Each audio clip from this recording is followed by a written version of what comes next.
ಅನುಲೋಮ ವಿಲೋಮ ತುಂಬ ಜನ ಮಾಡ್ತೀರಾ. ಅದರಿಂದ ಮೈಂಡ್ ಕಾಮಾಗತ್ತೆ ಅಂತಲೂ ಗೊತ್ತು. ಬಟ್ ಅದ್ರ ಹಿಂದೆ ಇರೋ ಸೈನ್ಸ್ ಗೊತ್ತಾ? ಇದು ಬರೀ ಬ್ರೀತಿಂಗ್ ಅಲ್ಲ, ನೀವು ಯಾವ ಸೈಡ್ ಬ್ರೈನ್ ಜೊತೆ ಮಾತಾಡ್ತಾ ಇದ್ದೀರಾ ಅಂತ ಬರುತ್ತೆ. ನೀವು ಲೆಫ್ಟ್ ನಾಸ್ಟ್ರಿಲಿಂದ ಉಸಿರನ್ನ ಹೇಳ್ಕೊಂಡಾಗ ನಿಮ್ಮ ರೈಟ್ ಬ್ರೈನ್ ಅನ್ನ ಆಕ್ಟಿವೇಟ್ ಮಾಡ್ತೀರಾ.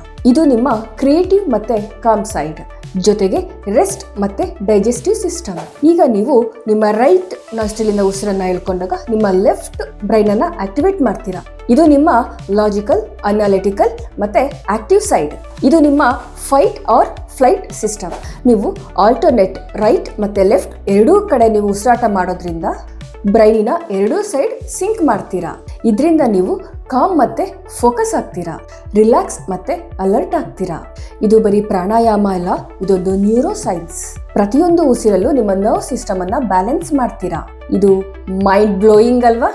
ಈ ಅನುಲೋಮ ವಿಲೋಮ ಹಿಂದೆ ಇರೋ ಸೈನ್ಸ್ ನಿಮ್ಗೆ ಇಷ್ಟ ಆದ್ರೆ ಸೈನ್ಸ್ ಅಂತ ಕಮೆಂಟ್ ಮಾಡ್ತೀರಾ?